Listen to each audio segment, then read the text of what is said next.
Stone Age people were grunting cavemen with spears. True or false? Absolutely false. They were gathering around and forming real culture as far as we've discovered. In Turkey, scientists uncovered a 12,000-year-old mystery that's revising history. It's a sophisticated cosmic calendar made out of giant stone temples that may actually be a warning from the stars. We're talking about Gobekli Tepe. This prehistorical site predates even Stonehenge, our classical stone ring circle, by 6,000 years. And it upends why we think Stone Age civilizations emerged and thrived. Here's how this discovery could change our collective history. Around 10,850 BCE, a massive comet, or better yet, a bunch of comet fragments, smashed into Earth. The skies darkened, the temperature dropped, big animals vanished, and it kicked off a mini ice age that lasted over 1,200 years. What's now a place called Gobekli Tepe was home to a group of humans who survived this entire chaotic event. After it happened, they started paying close attention to the sky. As a way of trying to control time a little bit more, they tracked the movements of the sun, the moon, the planets, and comets. This in turn led them to build a huge lunisolar calendar, the first one in the world.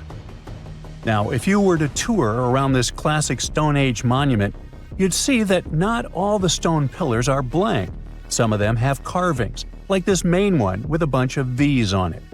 Turns out there are 365 V's, which scientists believe represent the days of the solar year. One of them, a V hanging on a bird's neck, is thought to mark a solar eclipse. Other pillars have dangerous animals carved on them, like foxes, lions, scorpions, vultures, twisting and crawling up the sides. Unlike typical Stone Age carvings, these weren't of edible animals like deer or sheep. One of the theories is that these drawings were symbolic. Some archaeologists believe they reflect the fears and chaos this civilization had lived through, a kind of collective attempt to make sense of a terrifying and unpredictable world. Archaeologist Danielle Stordour has highlighted the images of vultures, saying they represent the people who passed away. In some ancient cultures, vultures were believed to carry the souls of the deceased into another realm. She's seen similar symbols in ancient sites nearby. To understand why this all makes sense, we need to dig deeper into the real purpose of this site. Gobekli Tepe was discovered in 1994 by German archaeologist Klaus Schmidt, who realized that the hill in southeastern Turkey wasn't just another Neolithic mound. Underneath it, his team uncovered massive stone circles supported by pillars weighing up to 20 tons. Radiocarbon dating puts the site at around 12,000 years old, making it the oldest known ceremonial structure ever built. I mean, it predates the Egyptian pyramids by over 7,000 years. This discovery shocked the archaeological world. At the end of the Ice Age, humans were supposed to be nomadic, surviving off wild plants and animals, not building sacred complexes with symbolic art, and giving birth to what we now classify as civilization. We usually think civilization starts with farming, then villages, then crops. But this site suggests something more surprising. Early humans may have come together not to grow food, but to worship. Schmidt found no signs of homes, hearths, or permanent settlement, just stuff used for rituals and gatherings. This has led researchers to believe that spirituality and communal rituals came first and that farming followed. Because to build something this massive, you'd need hundreds of people working together, which in turn would have sparked the need for food, organization, and social structure. In other words, the temple came first, then the village, then the farm. Now, Gobekli Tepe isn't just stirring debate because it's old. It's because it seems too advanced for its time, and that's where the more controversial theories start to emerge. Some researchers believe the builders of Gobekli Tepe weren't simply primitive hunter-gatherers experimenting with stone tools. They may have been the inheritors of ancient knowledge, remnants of a much older civilization that existed before the end of the last ice age. This idea ties into the Younger Dryas impact hypothesis, a theory that a comet struck Earth around 10,850 years ago, triggering a sudden and catastrophic climate shift. According to this view, the survivors of that event passed down their knowledge through symbolism, architecture, and oral tradition. And Gobekli Tepe could be one of the earliest attempts to preserve that memory. Now, if that's true, then the carvings at this site, especially the animal symbols on the pillars, aren't just decorative. They could be astronomical codes, tracking constellations and celestial events. But one pillar might hold the biggest secret of all. It's called the Vulture Stone, and it's freaking archaeologists out. On it, you'll find a strange combination of figures: a headless man, birds, and a scorpion. To the untrained eye, it might seem random, but some researchers believe these are ancient representations of constellations, like Scorpius among them, and that the headless man symbolizes a mass extinction event. Some even argue that this is the oldest known record of a comet impact, the one that triggered the Younger Dryas. And if you're wondering who this older lost civilization might have been, they are called Atlantis, or more neutrally, Civilization X. Theorists like Graham Hancock suggest that this advanced culture, destroyed in the chaos of the comet impact, passed fragments of its knowledge to survivors around the globe. In that case, Gobekli Tepe wasn't the start of civilization, it was the restart. Now, back to the stones. Pillar 43 may look like a celestial calendar at first, but when archaeologists recreated the sky patterns encoded in its carvings, they found a precise snapshot of the sky dating back over 13,000 years. It appears to show a meteor shower, a flood, and humanity's tragic end, aka the Headless Man.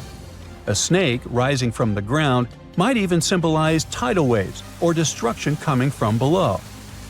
But the story doesn't end there. Pillar seems to expand on the same disaster, the one they called the Terror of the Sky. You might see animals fleeing, waves, fire raining down. It paints a vivid picture of the meteor shower. But wait! While Pillars 43 and 56 may encode memories of a past catastrophe, Pillar 18 might be a forecast. That stone zooms in on the Aquarius constellation. If this sounds familiar, maybe it's from the phase Age of Aquarius, which is the age we're living in now. Some enthusiasts believe this may be a warning for us, and may be telling us that a similar meteor shower will hit Earth and thus you and me and us. I mean, chills! But hey, that's the kind of mystery that makes Gobekli Tepe so captivating. Today, archaeologists know that Gobekli Tepe was part of a much larger sacred complex, now known as Tash Tepler. A network of ancient sites across the region, each with its own secrets and structures, but connected by shared patterns and motifs. In 2019, excavations began at this sister site, just 40 miles from Gobekli Tepe, known as Karahan Tepe. And here's the twist. Some researchers believe Karahan Tepe might be even older. Unlike Gobekli Tepe, which appears to have been primarily ceremonial, Karahan Tepe has signs of domestic structures like walls, tools, and perhaps even homes. And that changes everything. Because whether these sites were the work of highly sophisticated hunter-gatherers or survivors carrying the fragments of a lost pre-Ice Age civilization, one thing becomes clear. Our ancestors weren't just surviving. They were planning, tracking, and predicting. They were far more capable, curious, and connected to the universe than we ever gave them credit for. Have you heard of Gobekli Tepe? It's an ancient site in Turkey that literally made historians rewrite history books. Over 11,000 years ago, a group of prehistoric humans crafted an enigmatic masterpiece that's even older than Stonehenge.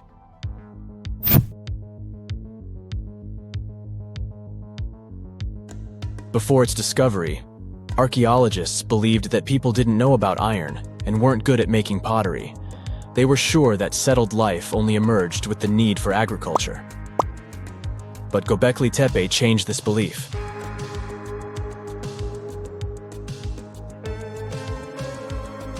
The place has revealed that it was the temple that paved the way for a settled life, not agriculture. Until this discovery, researchers believed that farming was the catalyst for sedentary living. Meet Professor Schmidt, the guy whose findings changed this theory. He managed to prove that hunter-gatherer communities laid the very foundations of this way of life.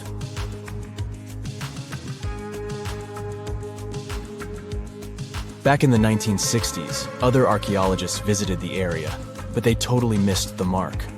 While surveying the region, they stumbled upon a hill with scattered limestone slabs and concluded it was just an old burial ground from medieval times. Little did they know that there was so much more to uncover.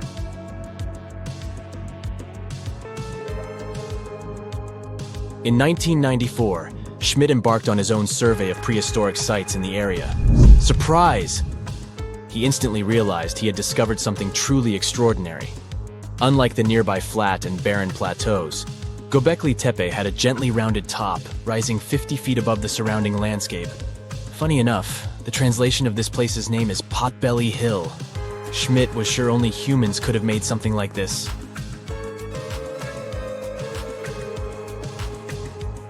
Those broken limestone pieces that were mistaken for gravestones turned out to be way more exciting. It was like stumbling upon a hidden treasure. The pieces took on a whole new meaning, and Schmidt with his team was about to dive into the secrets waiting beneath the surface. To their surprise, they found no traces of a settlement, no hearths for cooking, no houses, and none of those adorable clay figurines commonly found in nearby sites of similar age. However, they uncovered that those ancient people used tools like stone hammers. So, Schmidt and his team put their heads together and took a wild guess at the age of Gobekli Tepe's stone structures. Their estimation got backed up by some limited carbon dating done right at the site. The ancient vibes of this place were finally starting to make sense. It was like a puzzle slowly coming together.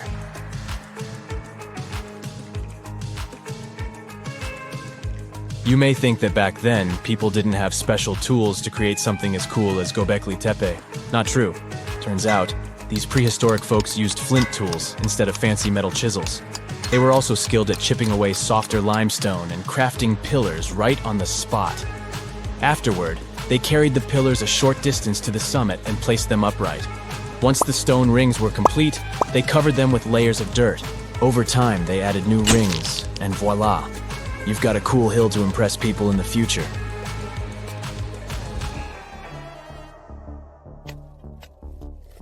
During their first year of excavation, the team went through 15,000 pieces of animal bones from wild creatures. These people didn't have pet animals or grow their own food. They hunted wild animals for their meals. But things were about to change, because the place had everything they needed to start farming. Scientists say they had wild sheep and wild grains that could be domesticated. And guess what? Just 20 miles away, geneticists found evidence of the world's oldest domesticated strains of wheat at a prehistoric village.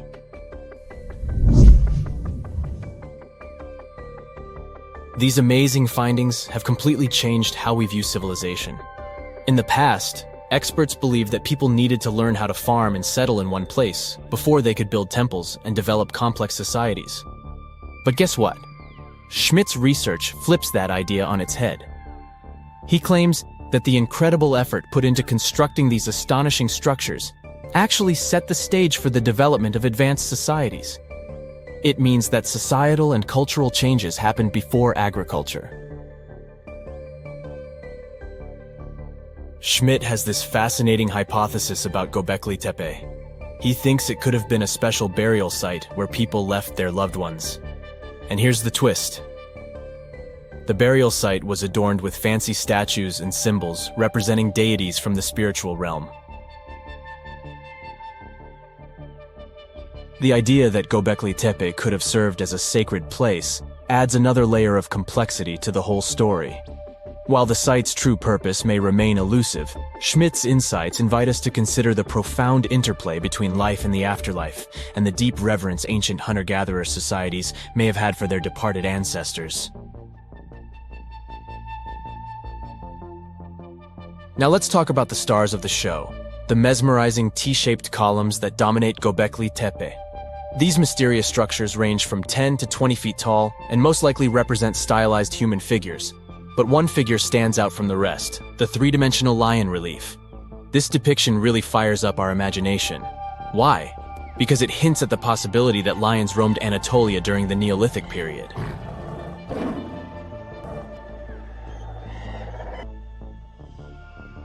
These standing stones are arranged in circles and placed in rectangular pits. Each circle has a similar setup. Two big T-shaped pillars in the center, surrounded by slightly smaller ones facing inward. Talk about a stylish arrangement. These towering pillars reach a whopping 16 feet and weigh between 7 and 10 tons. Some pillars are plain and simple, while others are like works of art with intricate carvings. Foxes, scorpions, and vultures come to life, crawling and twisting on the pillars' sides. But it's not just animals depicted on these stones. Some pillars have abstract shapes representing humans, and even small carvings of clothing items. Some of them even have belts. Now, there's one pillar that stands out from the rest like a rock star. This super old stone pillar suggests that a comet crashed into Earth. It happened during a chilly period that lasted about 1,000 years. Previous studies examining Greenland ice cores hinted at this comet theory, but now the carvings at Gobekli Tepe prove it right.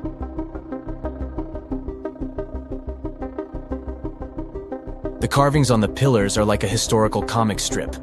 They even show a headless human figure. Researchers fed the images into a computer and discovered their connections to constellations, indicating that this temple might have been an ancient observatory.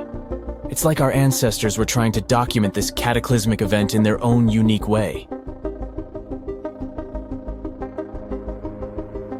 Archaeologists have been excavating and researching Gobekli Tepe since the mid-1990s, peeling back layers of history and providing us with a deeper understanding of the intricate relationship between various elements. They have no plans to stop the whole process for another 150 years. Who knows what else they'll find? You see, Gobekli Tepe has been labeled purely as a ritual site with no signs of domestic activities. We were led to believe that the absence of water meant it couldn't support semi-sedentary communities. But scientists believe it's time to shake things up and approach Gobekli Tepe with fresh eyes. It's time to question what we believed before and use new evidence and different ways of thinking. Like, there might have been a group of people living in the area who didn't stay in one place all the time. They moved around a bit but still had their own civilization, living in the area semi-sedentarily. Gobekli Tepe is not just home to a single temple, but an astounding collection of over 20 ancient structures. As archaeologists delve into the depths of this wonder, they are unraveling its unique layout, featuring two prominent focal points at the heart of each establishment, complemented by smaller structures and dividing walls. What's even crazier is that in this area, there are over 200 obelisks, which are narrow tapering monuments. This could totally be one of those went looking for copper, found gold stories, except in this case, the farmers in China were actually digging for bat droppings. Yikes! And ended up finding a piece of human skull instead of gold. Huh? Why would people be looking for dung? And more importantly, why is that skull so precious? Almost like gold. Let me break it down for you. First things first, the farmers were just looking for natural fertilizer. That's why they were rummaging in that cave. But instead of bat droppings, they hit a piece of a human skull, ancient, heavy, and fossilized. Scientists named it Maba 1 and dated it back to 300,000 years ago. Back then, many different types of ancient humans were roaming the earth, so no one could figure out who this skull belonged to. For decades, experts were guessing. Could it be Neanderthal or Homo erectus? Or maybe a totally new species? The skull was just a fragment, no jaw, no body, making it a real puzzle. But now, thanks to high-tech micro-CT scans, researchers have finally looked inside without damaging the fossil. What they found changes everything. Rare, tube-like structures in the skull that almost no Neanderthals had. Could this be evidence of a mysterious ancient human we never knew existed? The shape of the inside of the skull looked more like Homo erectus, a much older human species, but it didn't fully match with this one either. The skull's size and shape were more like modern humans and Neanderthals, and it had features that Homo erectus usually didn't have. For example, a shorter forehead area and a thicker bregma. That's the spot where two skull bones meet. Maba 1 also had a strange dent on the forehead, like a bruise frozen in time. This injury likely happened while the person was alive. Maybe they fell or had some condition like anemia, or even a tumor. But the person didn't get an infection from it, so it's possible they healed and lived for a while after whatever happened to them. So Maba 1 doesn't match any species we know perfectly, but it has common traits and a very similar story to other mysterious fossils from all over Africa. For example, back in 1976, one famous paleontologist and her team found another human-like skull in Tanzania. The skull the scientists found had features that resemble those of Homo sapiens, or modern humans, even though it was incredibly old. Scientists believe it could be one of the earliest examples of our species ever discovered, a real treasure. That means this skull might help answer one of the biggest questions in science. When exactly Homo sapiens first appeared? The layer of Earth where the skull was found dates back to the late Pleistocene period. That's way before most textbooks used to say modern humans existed. Since its discovery, scientists have analyzed the LH18 skull in every detail and compared it to other ancient fossils to figure out where it fits on the human family tree. They found no exact match for it, but they noticed it was related to other archaic Homo sapiens crania from Africa. On the other side of the African continent, in the rocky hills of Morocco, miners digging for barite found bones from some ancient humans and later some stone tools and even animal remains. At first, researchers thought these bones were from Neanderthals and only about 40,000 years old. But as they dug deeper, literally, into research, they saw the fossils were actually Homo sapiens and much older, maybe around 160,000 years old. But something didn't add up as the bones looked more primitive than other known Homo sapiens fossils. Thanks to new discoveries and better dating methods from the 21st century, scientists figured out that this Moroccan site might be even more important and older than anyone could imagine. The bones had old and new traits. The face, jaw, and teeth looked a lot more like modern humans, but the shape of the skull was longer and less rounded, kind of like older human species. So, this fossil could show what early Homo sapiens brains looked like before they evolved into the brains we have today. This group of people could represent the earliest stage of our species. They were almost like us, just not quite there yet. Some scientists don't agree and think that these fossils might not be true Homo sapiens, but rather close relatives, probably Homo anticer. That species could be a shared ancestor of both Neanderthals and humans. One thing is clear: early Homo sapiens didn't just come from one place, but from all over Africa. And some of them, now it's even trickier to say who exactly created the tools and cultural objects during the Middle Stone Age. And then, there is another mysterious unidentified find: the skull from Zambia's Broken Hill ore mine. Miners found it, and some other bones, also by accident. Scientists nicknamed it Rhodesian Man. At first, they thought it was like a missing evolutionary link between Homo erectus and Homo sapiens. Now, thanks to new research tools, they found it's almost 299,000 years old, and its owner probably lived alongside the primitive species Homo naledi in southern Africa. All this fits in well with new research that says some parts of our DNA are way older than expected, even older than the time when our human ancestors split into different populations. For a while, some experts thought the best explanation was that early humans in Africa interbred with a mystery species, like how humans mixed with Neanderthals and Denisovans in Europe and Asia. But we've never found fossils or DNA from this supposed ghost species. So, instead of saying that unseen species passed us these ancient genes, scientists used advanced models to study how human DNA changes over time. And it's possible that the earliest Homo sapiens populations in Africa weren't one big happy family after all.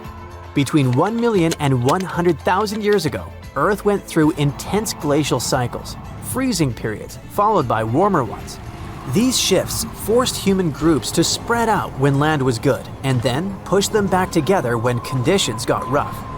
Advanced analysis of the genomes of living people from all over the world, Africa, Asia, Europe, and the Americas, showed that two separate human population groups reunited about 300,000 years ago. One of them, which had gone through a rough time and nearly vanished at one point, made up around 80% of the genes in modern humans. The other group added the remaining 20%, and that 20% may have made a huge difference, especially in areas like brain function and how our neurons work. Unlike Neanderthals, whose DNA make up only about 1 to 4% of the genome of non-Africans today, this ancient mixing event added 10 times that amount, and it's in everyone. Scientists still need to figure out who these mystery ancestors were. From fossil evidence, it looks like Homo erectus and Homo heidelbergensis, who lived in Africa and beyond during that time, might match these ancient populations. But researchers will need more clues, both genetic and fossilized, to be sure. Some of them think that the features of one group may come from an even older ancestor species, like Homo antecessor, whose fossils were found in Spain. Maybe the answer is hiding in the Khoisan people in southern Africa, who have more genetic diversity than all other humans combined. That's because they've had a long and isolated history, and their ancestors go way back to those ancient branches of early Homo sapiens. About 15% of their DNA comes from Europeans, and they also carry East African ancestry from about 2,000 years ago. Now, scientists think that descendants of both West and East Africans eventually left Africa and populated the rest of the world. Looks like these people were the product of multiple branches of Homo sapiens coming back together. It's clear from this research that we aren't a species with one clean origin. Perhaps it's time we stop talking about African ancestry as one thing. Africa is hugely diverse, and so are the roots of humanity. There are several places on Earth, awesome and mysterious, that evoke so many questions that some people believe they were built by or with the help of extraterrestrial intelligence. Let's explore those mystical destinations. In the hills above Cusco, Peru, you'll find an ancient Inca fortress called Sacsayhuaman. Some of the massive stones of its walls weigh as much as 360 tons. They're cut and fitted together surprisingly precisely, and no mortar is used. The stones used for this construction were transported over 20 miles from quarries. But how did the Inca do it? Did they ask for extraterrestrial help? Perhaps. But archaeologists disagree. They have found evidence that the Inca used advanced engineering techniques involving ropes and levers to move and fit the stones. Okay, let's move on to the Nazca lines. You can see them in the deserts of southern Peru. In this area, more than 800 lines and 300 shapes stretch across the deserted landscape. Those are called geoglyphs and are best viewed from the sky.